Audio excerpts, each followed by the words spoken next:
ನಮಸ್ಕಾರ ವೀಕ್ಷಕರೇ, ಎಲ್ಲರಿಗೂ ಕೂಡ ದಿ ಕಸ್ಬು ಪೀಪಲ್ ಚಾನಲ್ಗೆ ಸ್ವಾಗತ.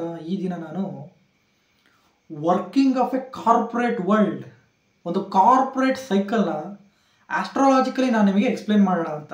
ಸೊ ದಟ್ ನಿಮಗೆ ಒಂದು ಬ್ರೀಫ್ ಅಂಡರ್ಸ್ಟ್ಯಾಂಡಿಂಗ್ ಸಿಗುತ್ತೆ ಈ ಒಂದು ವಿಡಿಯೋ ಮುಖಾಂತರ.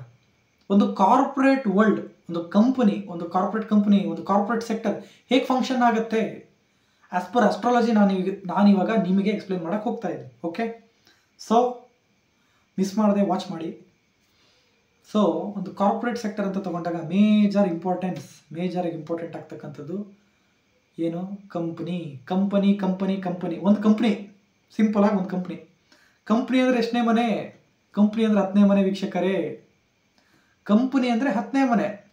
ಓಕೆ, ಅರ್ಥ ಮಾಡ್ಕೊಳ್ಳಿ. ಕಂಪನಿ ಅಂದರೆ 10ನೇ ಮನೆ, ಗೌರ್ನಮೆಂಟ್ ಅಂದರೆ 10ನೇ ಮನೆ. ಕಂಪ್ನಿ ಅಂದ್ರೂ 10ನೇ ಮನೆ, ಗೌರ್ನಮೆಂಟ್ ಅಂದ್ರೂ 10ನೇ ಮನೆ. ಆಯ್ತಾ? ಒಂದು ಪಾಯಿಂಟ್. ಎರಡನೇ point, gains of a company, ಒಂದು ಕಂಪನಿಯ ಲಾಭ, ಗೌರ್ಮೆಂಟಿನ ಲಾಭ. ಸೊ ಏನಿದು ಗೇನ್ಸ್ ಆಫ್ ಅ ಕಂಪನಿ? 10ನೇ ಮನೆಗೆ ಲಾಭದ ಮನೆ ಯಾವುದು? 10ನೇ ಮನೆ ಲಗ್ನ ಮಾಡ್ಕೊಳ್ಳಿ, ಲಾಭ. 10ನೇ ಮನೆನ ಲಗ್ನ ಮಾಡ್ಕೊಂಡು ಅಲ್ಲಿಂದ ಲಾಭದ ಮನೆ ಕೌಂಟ್ ಮಾಡ್ತಾ ಬನ್ನಿ. ಅಂದರೆ 10ನೇ ಮನೆಗೆ 11ನೇ ಮನೆ ಯಾವುದಾಗುತ್ತೆ? 10, 11, 12, 10, 11, 12, 1, 2, 3, 4, 5, 6, 7, 8. ಅಂದರೆ 10ನೇ ಮನೆಗೆ 11ನೇ ಮನೆ, 10ನೇ ಮನೆಗೆ ಲಾಭದ ಮನೆ ಬಂದ್ಬಿಟ್ಟು 8ನೇ ಮನೆ. So the gains of the government and the gains of the company both ಎರಡು ಕೂಡ 8ನೇ ಮನೆ ವೀಕ್ಷಕರೇ. ಗೌರ್ಮೆಂಟಿಗೆ ಯಾಕೆ 8ನೇ ಮನೆ ಲಾಭದ ಮನೆ? 8ನೇ ಮನೆ ಅಂದರೆ ಟ್ಯಾಕ್ಸಸ್. ನಾವು ಟ್ಯಾಕ್ಸಸ್ ಕಟ್ತೀವಲ್ಲ, ನಾವು ಟ್ಯಾಕ್ಸಸ್ ಪೇ ಮಾಡ್ತೀವಿ ನೋಡಿ. V pay the taxes, V people pay the taxes.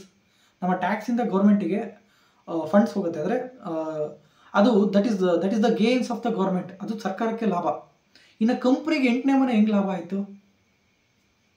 ಇದು ಫ್ಯಾಕ್ಟ್. ಇಲ್ಲಿ 10ನೇ ಮನೆಗೆ ಲಾಭದ ಮನೆ 8ನೇ ಮನೆ ಅಂತ ಹೇಳಿದೆ. ಹೌದು, ನಿಜ. 10ನೇ ಮನೆಗೆ ಲಾಭದ ಮನೆ 8ನೇ ಮನೆ. ಹೇಗೆ 8ನೇ ಮನೆ ಒಂದು ಕಂಪ್ನಿಗೆ ಲಾಭ ಕೊಡುತ್ತೆ? ಇಷ್ಟೇ ಎಕ್ಸ್ಪ್ಲೇನ್ ಮಾಡ್ತೀನಿ ನೋಡಿ.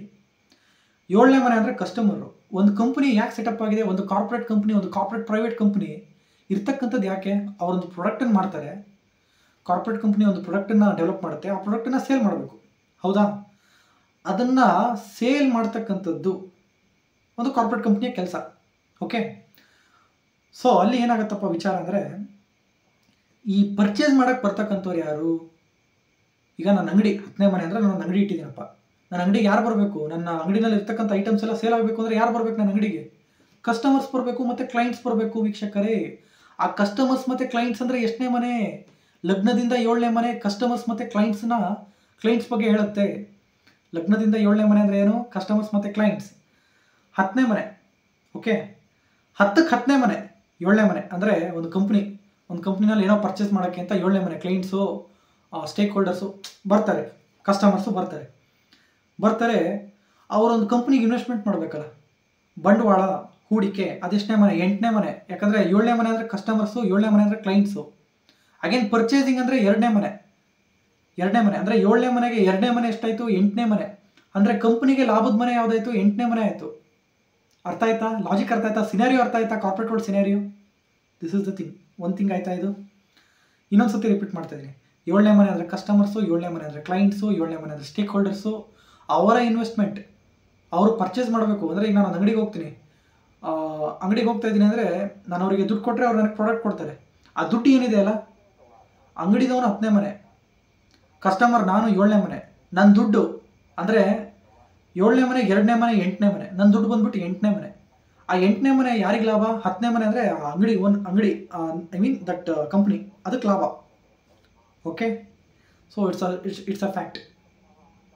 ಆಯಿತು, ಇದೊಂದು ವಿಚಾರ. ಇನ್ನು ಗೌರ್ಮೆಂಟಿಗೆ ಬರೋಣ. ಗೌರ್ಮೆಂಟ್ ಅಂದರೆ 10ನೇ ಮನೆ ಅಂತ ನಾನು ಹೇಳಿದೆ.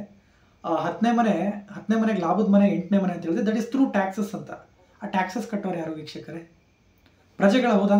ಪೀಪಲ್. ಹೌದಾ? ಪೀಪಲ್ ಅಂದರೆ ಏನು? Public domain. ಆ ಪೀಪಲ್ಸ್ ಅಂದರೆ ಯಾರು? ಪಬ್ಲಿಕ್ ಅಂದರೆ ಯಾರು? 7ನೇ ಮನೆ. ಮತ್ತೆ 7ನೇ ಮನೆ ಅಂದರೆ ಯಾರು? ನಾವು.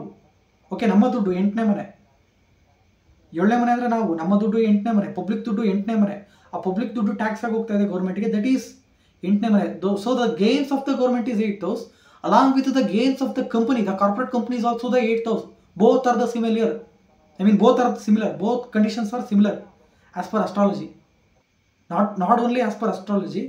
ಇನ್ ಜನರಲಿ ಆಸ್ ಅ ಲಾಜಿಕಲಿ ನಾನು ಮಾತಾಡೋದಾದರೆ ಎರಡೂ ಕಡೆ ಕೇಸ್ ಸ್ಟಡಿ ಸಿಮಿಲರ್ ಆಗೇ ಇದೆ.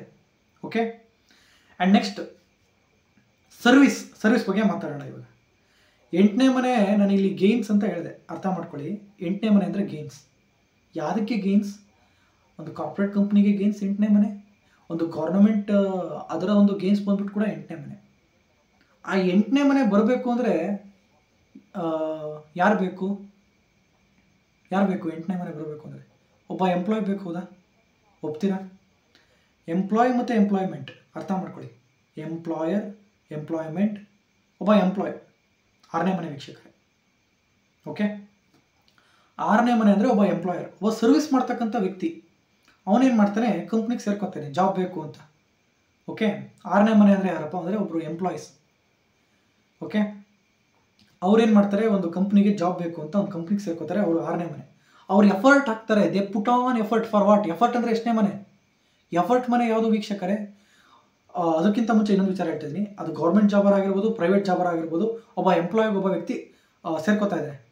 ಆ ಎಂಪ್ಲಾಯ್ ಬಂದ್ಬಿಟ್ಟೆ 6ನೇ ಮನೆ. 6ನೇ ಮನೆ ಅಂದ್ರೆ ಎಂಪ್ಲಾಯ್, ಒಬ್ಬ ನೌಕರಿದಾರ. 6ನೇ ಮನೆ.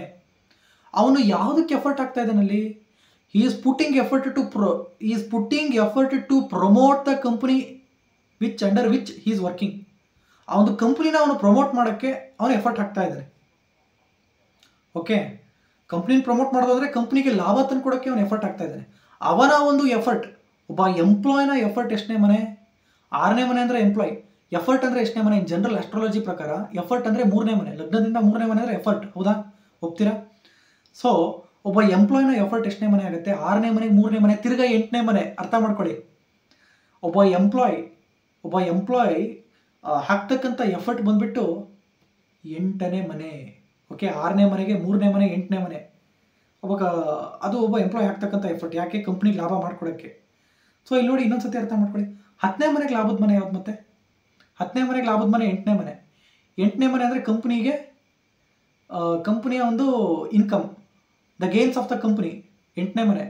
8ನೇ ಮನೆಗೆ ಲಾಭದ ಮನೆ. ಆದರೆ ಗೇನ್ಸ್ ಬರೋಕ್ಕೆ ಕಾರಣ ಆಗಿರ್ತಕ್ಕಂಥವ್ರು ಯಾರು? 8ನೇ ಮನೆಗೆ ಲಾಭದ ಮನೆ ಯಾವುದು? ಅದು 8ನೇ ಮನೆಗೆ ಲಾಭದ ಮನೆ ಬಂದ್ಬಿಟ್ಟು 6ನೇ ಮನೆ. 6ನೇ ಮನೆ ಅಂದರೆ ಯಾರು? ಎಂಪ್ಲಾಯ್ಸ್. ಆ ಎಂಪ್ಲಾಯ್ಸ್ ವರ್ಕ್ ಮಾಡಿದ್ದಕ್ಕೆ ತಾನೇ, ಡೇ ಆ್ಯಂಡ್ ನೈಟ್ ಅವರು ವರ್ಕ್ ಮಾಡಿದ್ದಕ್ಕೆ ತಾನೇ ಆ ಕಂಪ್ನಿಗೆ ಲಾಭ ಬಂದಿದ್ದು ಅಲ್ವಾ? ಲಾಜಿಕ್ ನೋಡಿ ಎಷ್ಟು ಚೆನ್ನಾಗಿದೆ ಅಂತ. ಸೊ ಇದೊಂದು ಆಯ್ತಾ ಸಿನಾರಿಯೋ? ಓಕೆನಾ? ಅಂದರೆ ನೋಡಿ, 8ನೇ ಮನೆ ಈ ಕಡೆ, 6ನೇ ಮನೆ ಅಂದರೆ ಅವ್ರ ಎಂಪ್ಲಾಯ್ಸು, ಅವರು ಎಫರ್ಟ್ ಹಾಕ್ತಾರೆ. ಎಫರ್ಟ್ ಹಾಕಿದಾಗ 8ನೇ ಮನೆ ಅಂದರೆ ಅವ್ರ ಎಫರ್ಟ್ ಬಂದ್ಬಿಟ್ಟು 8ನೇ ಮನೆ. ಆ ಒಂದು 8ನೇ ಮನೆ ಕಂಪ್ನಿಗೆ ಗೇನ್ಸ್ ತಂದು ಕೊಡುತ್ತೆ. ಓಕೆ, ಆ್ಯಂಡ್ ನೆಕ್ಸ್ಟ್ ಇಲ್ಲಿ ಆ ಒಂದು ಇದೊಂದು ವಿಚಾರ ಆಯಿತು. ನೆಕ್ಸ್ಟ್ ಇನ್ನೊಂದೇನಪ್ಪ ಅಂದರೆ ಗೌರ್ಮೆಂಟಲ್ಲಿ ಕೂಡ ಅದೇ ಆಗುತ್ತೆ ನೋಡಿ. ಲೈಕ್ ಇವಾಗ ಒಂದು ಗೌರ್ಮೆಂಟಲ್ಲಿ ಯಾರೊಬ್ರು ವರ್ಕ್ ಮಾಡ್ತಾ ಇದ್ದಾರೆ, ಅದು 6ನೇ ಮನೆ. ಓಕೆ, ಗೌರ್ಮೆಂಟೊಬ್ರು ಯಾರೊಬ್ರು ವರ್ಕ್ ಮಾಡ್ತಾ ಇದ್ದಾರೆ, that is the 6th house. ಇವಾಗ ನಾನು ಫಾರ್ ಎಕ್ಸಾಂಪಲ್ ಗೌರ್ಮೆಂಟ್ ಹಾಸ್ಪಿಟ್ಲಿಗೆ ಹೋಗ್ತೀನಿ. Just assume like I am A deceased person. ನಾನೊಂದು ಗೌರ್ಮೆಂಟ್ ಹಾಸ್ಪಿಟ್ಲಿಗೆ ಹೋಗ್ತಾ ಇದ್ದೀನಿ ಅಂದರೆ, ಈವನ್ ನನ್ನಲ್ಲಿ ಬ್ಲಡ್ ಟೆಸ್ಟ್ ಮಾಡೋಕ್ಕೋಸ್ಕರ ಕೂಡ, ಬ್ಲಡ್ ಟೆಸ್ಟ್ ಅಂದರೆ ನಾನು 7ನೇ ಮನೆ. ನಾನೊಬ್ಬ I am a public person. ನಾನೊಬ್ಬ ಪಬ್ಲಿಕ್. ನನಗೇನೋ ಒಂದು ಸಿಕ್ಕಾಗಿದೆ, I am a sick person. 6ನೇ ಮನೆ ಅಂದರೆ ಅಗೇನ್ ಡಾಕ್ಟರ್. 6ನೇ ಮನೆ ಅಂದರೆ ಡಾಕ್ಟರ್, 8ನೇ ಮನೆ ಅಂದ್ರೂ ಡಾಕ್ಟರ್, 12ನೇ ಮನೆ ಅಂದ್ರೂ doctor. 6, 8, 12 both all these 3 houses indicates represents doctors. Okay, 10ನೇ ಮನೆ ಒಂದು ಗೌರ್ಮೆಂಟ್ ಇನ್ಸ್ಟಿಟ್ಯೂಷನ್, ಒಂದು government hospital, just it's a government thing. 7ನೇ ಮನೆ ಅಂದರೆ ನಾನು public. I am a sick person. ನನಗೆ ಸರ್ವಿಸ್ ಬೇಕು ಟು ಕ್ಯೂರ್ ಮೈ ಹೆಲ್ತ್. ನಾನೇನು ಮಾಡ್ತೀನಿ? ಹಾಸ್ಪಿಟ್ಲಿಗೆ ಹೋಗ್ತೀನಿ ಆ್ಯಂಡ್ ಐ ಪೇ ಫಾರ್. ಅವರು ನನಗೆ ಬ್ಲಡ್ ಟೆಸ್ಟ್ ರೆಫರ್ ಮಾಡ್ತಾರೆ. ಲೈಕ್ ನನ್ನ ಹೆಲ್ತಿಗೆ ಅವ್ರು ರೆಫರ್ ಮಾಡ್ತಾರೆ. ನನ್ನ ಸಿಂಪ್ಟಮ್ಸ್ ಆ ಥರ ಇದೆ, ಅಸ್ಯೂಮ್ ಮಾಡ್ಕೊಳ್ಳಿ. ನನಗೆ ಬ್ಲಡ್ ಟೆಸ್ಟ್ ನಾನು ಮಾಡಿಸ್ಬೇಕು ಅಂದರೆ I have to pay something there. ನಾನು 7ನೇ ಮನೆ, I have to pay something there. To whom? To the doctor. ಯಾಕಂದರೆ ಅವರು ಎಫರ್ಟ್ ಹಾಕಿದ್ದಾರೆ. ಯಾಕೆ ಎಫರ್ಟ್ ಹಾಕಿದ್ರು? ನನಗೇನು ರೋಗ ಇದೆ ಅಂತ ಕಂಡಿಡಿಯಕ್ಕೆ ಅವ್ರು ಎಫರ್ಟ್ ಹಾಕಿದ್ರು. 6ನೇ ಮನೆ ಅಂದರೆ ಡಾಕ್ಟರು, 7ನೇ ಮನೆ ಅಂದರೆ ನಾನು ಪಬ್ಲಿಕ್ಕು. ನನಗೇನು ರೋಗ ಇದೆ ಅಂತ ಕಂಡಿಡಿಯಕ್ಕೆ ಅವ್ರು ಎಫರ್ಟ್ ಹಾಕಿದ್ರು, ಅದು 3ನೇ ಮನೆ. ಓಕೆ, ನನಗೇನು ರೋಗ ಇದೆ ಅಂತ ಅವ್ರು ಕಂಡು ಹಿಡಿದ್ರು. ಅವರು ಬ್ಲಡ್ ಟೆಸ್ಟ್ ಲೈಕ್, ಸರ್ ನೀವು ಹೋಗಿ ಸ್ಕ್ಯಾನಿಂಗ್ ರಿಪೋರ್ಟ್ ತೊಗೊಂಬನ್ನಿ, ಬ್ಲಡ್ ಟೆಸ್ಟ್ ಮಾಡಿಸಿ. ಆ್ಯಂಡ್ ನಾನು ಅಲ್ಲಿ ಮಾಡಿಸ್ದೆ. I have to pay. ಒಂದು ಇನಿಷಿಯಲ್ ನಾನು ಗೌರ್ಮೆಂಟಲ್ಲಿ ಮಾಡಿಸ್ತಾ ಇದ್ದೀನಿ ಅಂದರೆ ಪೇ ಮಾಡಲೇಬೇಕು. ಅವ್ರದ್ದು ಲ್ಯಾಬೊರೇಟ್ರಿ ಇರುತ್ತೆ ಹಾಸ್ಪಿಟ್ಲಲ್ಲಿ, ಒಂದು ಚಿಕ್ಕ ಸ್ಮಾಲ್ ಸ್ಕೇಲಲ್ಲಿ ಇರುತ್ತೆ. ಅದಕ್ಕೆ ನಾನು ಪೇ ಮಾಡ್ತಾಯಿದ್ದೀನಿ. ನಾನೇನು ಪೇ ಮಾಡಿದ್ನಲ್ಲ ಅದು 8ನೇ ಮನೆ. That is also in a way it's a tax. That ನನ್ನಲ್ಲಿ ಏನು ಪೇ ಮಾಡಿದ್ನಲ್ಲ ಅದು ಕೂಡ 8ನೇ ಮನೆ. ಅಗೇನ್ ನೋಡಿ, 10ನೇ ಮನೆ ಅಂದರೆ ಗೌರ್ಮೆಂಟ್, ಅಲ್ಲೂ ಕೂಡ 8ನೇ ಮನೆ, ಅಲ್ಲಿ ಸೇಮ್ ಸೋರ್ಸ್. ಅಗೇನ್ ಕೂಡ ಅಲ್ಲೂ ಕೂಡ ಗೇನ್ ಬಂದೇ ಬಂತು. ಓಕೆ, ಇನ್ ಅ ವೇ ನಾನಿಲ್ಲಿ ಏನು ಹೇಳಕ್ಕೆ ಎಲಾಬ್ರೇಟ್ ಮಾಡೋಕ್ಕೆ ಹೋಗ್ತಾ ಇದ್ದೀನಿ ಅಂದರೆ, ಒಂದು ಕಾರ್ಪೊರೇಟ್ ಸೈಕಲ್, ಒಂದು ಕಾರ್ಪೊರೇಟ್ ಸಿನಾರಿಯೋ ಆಸ್ಟ್ರಾಲಜಿ ಪ್ರಕಾರ ಹೇಗೆ ವರ್ಕ್ ಆಗುತ್ತೆ ಅಂತ ವೀಕ್ಷಕರೇ ಇದೊಂದು ವಿಡಿಯೋ. ಓಕೆ, ಆ್ಯಂಡ್ ಅಗೇನ್ ಇವಾಗ ಇನ್ನೊಂದು ಬರೋಣ. ಇನ್ನೊಂದೇನಪ್ಪ ಅಂದರೆ ಎಂಪ್ಲಾಯೀಸಿಗೆ ಅವರಿಗೆ ಬರ್ತಕ್ಕಂಥ ಗೇನ್ಸ್. ಈಗ ಅವರ ಒಂದು ಸ್ಯಾಲ್ರಿ ವಿಚಾರ ಮಾತಾಡೋಣ. ಓಕೆ, ನಾನು ಇವಾಗ ಆಲ್ರೆಡಿ ಹೇಳಿದೆ ನಿಮಗೆ, ಎಂಪ್ಲಾಯೀಸ್ ಅಂದರೆ ಎಷ್ಟನೇ ಮನೆ? ಎಂಪ್ಲಾಯೀಸ್ ಯಾವುದೇ ಆಗಿರ್ಬೋದು, ಯಾವುದೋ ಒಂದು ಸೆಕ್ಟರ್ ವರ್ಕ್ ಮಾಡ್ತಾ ಇದ್ದಾರೆ, anything, be it government or be it private, be it corporate company, ಎಲ್ಲೋ ಒಂದು ಕಡೆ ಒಬ್ಬರು ಎಂಪ್ಲಾಯಾಗಿ ವರ್ಕ್ ಮಾಡ್ತಾ ಇದ್ದಾರಪ್ಪ. ಓಕೆ, ಆ ಎಂಪ್ಲಾಯ್ ಅಂದರೆ 6ನೇ ಮನೆ. ಎಂಪ್ಲಾಯ್ಮೆಂಟ್ ಆ್ಯಂಡ್ ಎಂಪ್ಲಾಯ್ ಸರ್ವಿಸ್ ಸೆಕ್ಟ್ರಲ್ಲಿದ್ದಾರೆ. Be it primary, be it tertiary, be it secondary, that it's a service. ಆ ಸರ್ವಿಸ್ ಅಂದ್ರೆ 6ನೇ ಮನೆ, ಸರ್ವಿಸ್ ಪೀಪಲ್. ಆ ಒಂದು ಎಂಪ್ಲಾಯ್ 6ನೇ ಮನೆ, ಅವರ ಒಂದು ಸಂಬಳ ಅಂದರೆ ಎಂಪ್ಲಾಯಿನ ಬ್ಯಾಂಕ್ ಬ್ಯಾಲೆನ್ಸ್, ಅವನ ಕೈಲಿ ಬರ್ತಕ್ಕಂಥ ಒಂದು ಪೇ ಚೆಕ್, ಅದು ಎಷ್ಟನೇ ಮನೆ? 6ನೇ ಮನೆಗೆ 2ನೇ ಮನೆ. 2ನೇ ಮನೆ ಅಂದ್ರೇನು? ದುಡ್ಡು. 6ನೇ ಮನೆಗೆ 2ನೇ ಮನೆ ಯಾವುದು? 7ನೇ ಮನೆ. ವೀಕ್ಷಕರೇ ಅರ್ಥ ಮಾಡ್ಕೊಳ್ಳಿ, 6ನೇ ಮನೆಗೆ ಹಣದ ಮನೆ. Second from the 6th house is 7th house. So ಅಲ್ಲಿ ಇನ್ನೊಂದು ಹೇಳ್ತಾ ಇದ್ದೀನಿ, 10ನೇ ಮನೆ ಒಂದು ಕಾರ್ಪೊರೇಟ್ ಕಂಪ್ನಿ ಅಂತ ಹೇಳಿದೆ, 6ನೇ ಮನೆ ಅಂದರೆ ಸರ್ವಿಸು, 10ನೇ ಮನೆ ಆ ಕಾರ್ಪೊರೇಟ್ ಕಂಪ್ನಿಗೆ ಲಾಭ ಬಂದುಬಿಟ್ಟು 8ನೇ ಮನೆ. ಸೊ ಇವಾಗ ಆ ಒಂದು ಕಂಪ್ನಿ ಈ ಒಂದು ಎಂಪ್ಲಾಯೀಸಿಗೆ ಸ್ಯಾಲ್ರಿ ಪೇ ಮಾಡಬೇಕು ಅಂದರೆ, ಆ ಒಂದು ಕಂಪ್ನಿ ಈ ಒಂದು ಎಂಪ್ಲಾಯೀಸಿಗೆ ವರ್ಕ್ ಮಾಡ್ತಕ್ಕಂಥ, ಒಂದು ಕಂಪ್ನಿ ಅಂಡರಲ್ಲಿ ವರ್ಕ್ ಮಾಡ್ತಕ್ಕಂಥ ಎಂಪ್ಲಾಯೀಸ್ಗಳಿಗೆ ಆ ಕಂಪ್ನಿ ಸ್ಯಾಲ್ರಿ ಪೇ ಮಾಡಬೇಕು ಅಂದರೆ, ಅದರಿಂದ ಬಂದಿರತಕ್ಕಂಥ ಲಾಭದಿಂದ ಅದು ಡಿವೈಡ್ ಮಾಡಿಬಿಟ್ಟೆ ತಾನೇ ಪೇ ಮಾಡೋದು ಆ ಒಂದು ಎಂಪ್ಲಾಯೀಸಿಗೆ. ಆ ಲಾಭದಲ್ಲಿ ಒಂದಿಷ್ಟು ಶೇರ್ ಕಟ್ ಮಾಡಿಬಿಟ್ಟು ಆ್ಯಸ್ ಅ ಸ್ಯಾಲ್ರಿ ರೂಪದಲ್ಲಿ ಆ ಒಂದು ಎಂಪ್ಲಾಯೀಸಿಗೆ ಕೊಡ್ತಾರೆ. ಹೌದಾ? ನಾನು ಇವಾಗ ಆಲ್ರೆಡಿ ಹೇಳಿದೆ, ಕಂಪ್ನಿ ಗೇನ್ಸ್ ಅಂದರೆ 8ನೇ ಮನೆ. Loss of the company gains ಎಷ್ಟನೇ ಮನೆ ವೀಕ್ಷಕರೇ? ಅಂದರೆ 8ನೇ ಮನೆಗೆ ವ್ಯಯಸ್ಥಾನ ಎಷ್ಟನೇ ಮನೆ? 7ನೇ ಮನೆ. 8ನೇ ಮನೆಗೆ ವ್ಯಯಸ್ಥಾನ 7ನೇ ಮನೆ. 7ನೇ ಮನೆ ಅಂದರೆ ಅಲ್ಲಿ ಏನಾಯಿತು? ಅಲ್ಲಿ ವರ್ಕ್ ಮಾಡ್ತಕ್ಕಂಥ ಎಂಪ್ಲಾಯೀಸಿನ ಸ್ಯಾಲ್ರಿ, ಕೂಡ 7ನೇ ಮನೆ. ಓಕೆ, 6ನೇ ಮನೆಗೆ 2ನೇ ಮನೆ 7ನೇ ಮನೆ, ಕಂಪ್ನಿಯ ಲಾಭ 8ನೇ ಮನೆ, 8ನೇ ಮನೆಗೆ ವ್ಯಯಸ್ಥಾನ 7ನೇ ಮನೆ. ಯಾಕಂದರೆ 8ನೇ ಮನೆ ಅಂದರೆ ಕಂಪ್ನಿ ಅರ್ನ್ ಮಾಡಿರ್ತಕ್ಕಂಥ ಲಾಭ, ಆ ಲಾಭದಲ್ಲಿ ಒಂದಿಷ್ಟು ಪಾಲು ಅಂತ ಹೇಳ್ಬಿಟ್ಟು, ಆ ಲಾಭದಲ್ಲಿ ಒಂದಿಷ್ಟು ಪಾಲು ಕೊಡ್ತಾ ಇದ್ದೀನಿ ಅಂದರೆ ನಾನು ಕಳ್ಕೊಳ್ಳೇಬೇಕಲ್ವ. ಆ ಒಂದು ಲಾಭದಲ್ಲಿ ಒಂದಿಷ್ಟು ಪಾಲು ಅಲ್ಲಿ ವರ್ಕ್ ಮಾಡ್ತಕ್ಕಂಥ ಎಂಪ್ಲಾಯೀಸಿಗೆ ಆ ಕಂಪ್ನಿ ಕೊಡ್ತಾ ಇದೆ. ಸೊ ಅದೇನಾಯ್ತು ಅಲ್ಲಿ? 7ನೇ ಮನೆ. ಆದರೆ ಅಲ್ಲಿ ವರ್ಕ್ ಮಾಡ್ತಕ್ಕಂಥ ಸರ್ವಿಸ್ ಪೀಪಲಿನ ಇನ್ಕಮ್ ಏನಾಯಿತು? 7ನೇ ಮನೆ. ಈವನ್ ನೀವು ಗೌರ್ಮೆಂಟಲ್ಲಿ ಅಬ್ಸರ್ವ್ ಮಾಡಿದ್ರು ಕೂಡ ಪಬ್ಲಿಕ್ಸ್ ಟ್ಯಾಕ್ಸಸ್ಸು 7ನೇ ಮನೆ ಅಂದರೆ ಏನು? ಪಬ್ಲಿಕ್ಸು ನಾವು ಪೇ ಮಾಡ್ತಕ್ಕಂಥ ಟ್ಯಾಕ್ಸಸ್ಸು 8ನೇ ಮನೆ. ಯಾಕಂದರೆ ಪಬ್ಲಿಕ್ದು ದುಡ್ಡು ಬಂದುಬಿಟ್ಟು 8ನೇ ಮನೆ. ನಾವಲ್ಲಿ ನಾವು ಟ್ಯಾಕ್ಸಸ್ ಪೇ ಮಾಡೋದ್ರಿಂದ ಅದು ಗೌರ್ಮೆಂಟಿಗೆ ಗೇನ್ಸ್ ಬರುತ್ತೆ. Yes, everyone knows this. ಆ ಒಂದು ಟ್ಯಾಕ್ಸ್ ಅಮೌಂಟ್ ಏನಿದೆ, ಟ್ಯಾಕ್ಸಬಲ್ ಅಮೌಂಟ್ ಅಂದರೆ 8ನೇ ಮನೆ. ಓಕೆ, ಟ್ಯಾಕ್ಸ್ ಇಸ್ 8ನೇ ಮನೆ. ಆ ಒಂದು ಬಂದಿರತಕ್ಕಂಥ ಟ್ಯಾಕ್ಸಿಂದ ತಾನೇ ಬಡ್ಜೆಟ್ನ ಅದು ಲೈಕ್ ಒಂದು ಸ್ಯಾಲ್ರಿ ಗೌರ್ಮೆಂಟ್ ಎಂಪ್ಲಾಯೀಸ್ಗೂ ಕೂಡ ಕೊಡ್ತಕ್ಕಂಥ, ಅದರಿಂದನೇ ತಾನೆ. ಸೊ ಅಲ್ಲಿಗೆ ಏನಾಯಿತು? ಅಲ್ಲೂ ಕೂಡ 8ನೇ ಮನೆ ವ್ಯಯಸ್ಥಾನ 7ನೇ ಮನೆ ಆಯಿತು. ಸೊ 7ನೇ ಮನೆ ಅಂದ್ರೇನು? ಸರ್ವಿಸ್ ಪೀಪಲ್ನ ಅಮೌಂಟ್, ಯಾರು ಸರ್ವಿಸ್ ಅಂಡರಲ್ಲಿ ಇರ್ತಾರಲ್ಲ, ಸರ್ವಿಸ್ ಸೆಕ್ಟರಲ್ಲಿ ಇರ್ತಕ್ಕಂಥ ವ್ಯಕ್ತಿಯ ಸ್ಯಾಲ್ರಿ ಬಂದುಬಿಟ್ಟು 7ನೇ ಮನೆ. ಓಕೆ, ಸೊ ಇದು ಒಂದು ಕಾರ್ಪೊರೇಟ್ ವರ್ಲ್ಡಿನ ಸಿನಾರಿಯೋ. ಒಬ್ಬ ಇಂಡಿವಿಜುವಲ್ ಪರ್ಸನ್ ಅಂತ ತಗೊಂಡಾಗ ವೀಕ್ಷಕರು ಕನ್ಫ್ಯೂಸ್ ಆಗಬೇಡಿ, ಇನ್ನೊಂದು ಹೇಳ್ತಾ ಇದ್ದೀನಿ. ಒಬ್ಬ ಇಂಡಿವಿಜುವಲ್ ಪರ್ಸನ್, ನಾನು ಅಂತ ತಗೊಂಡಾಗ ನನ್ನ ಬ್ಯಾಂಕ್ ಬ್ಯಾಲೆನ್ಸ್ 2ನೇ ಮನೆ. ಓಕೆ, ಒಂದು ಕಂಪನಿ ಪರ್ಸ್ಪೆಕ್ಟಿವ್ ನಾನು ಹೇಳ್ತಾ ಇದ್ದೀನಿ. I am speaking about a corporate world. ಮತ್ತು ಒಂದು ಕಂಪನಿ ಪರ್ಸ್ಪೆಕ್ಟಿವ್ ಅಲ್ಲಿ ತಗೊಂಡಾಗ, ಓಕೆ, ಅಲ್ಲಿ ಒಂದು ಎಂಪ್ಲಾಯ್ ಅಂತ ತಗೊಳ್ತಾ ಇದ್ದೀನಿ. Just I am considering it as an employee. ಅಲ್ಲಿ 6ನೇ ಮನೆ, ಅವನ ಒಂದು ಸಂಬಳ 7ನೇ ಮನೆ. ಇದೊಂದು ಕಾರ್ಪೊರೇಟ್ ಸೈಕಲ್ ಮತ್ತು ಒಂದು ಕಾರ್ಪೊರೇಟ್ ಸಿನಾರಿಯೋನ I tried my best to make everyone understand. And ದಯವಿಟ್ಟು ಏನಾದರೂ ಡೌಟ್ ಇದ್ದರೆ ಕಮೆಂಟ್ ಸೆಷನಲ್ಲಿ ಕಮೆಂಟ್ ಮಾಡಿ. Let me know your thoughts.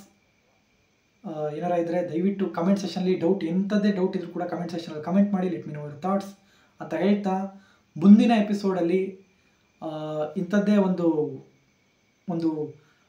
Good best ಕಂಟೆಂಟನ್ನು ನಾನು ತೊಗೊಂಡು ಬಂದು ಅದ್ರ ಬಗ್ಗೆ ನಾನು ಮಾತಾಡ್ತೀನಿ ಅಂತ ಹೇಳ್ತಾ, ಎಲ್ಲ ನನ್ನ ಕಸ್ಬು ಪೀಪಲ್ ವೀಕ್ಷಕರಿಗೂ ಕೂಡ ಧನ್ಯವಾದಗಳು.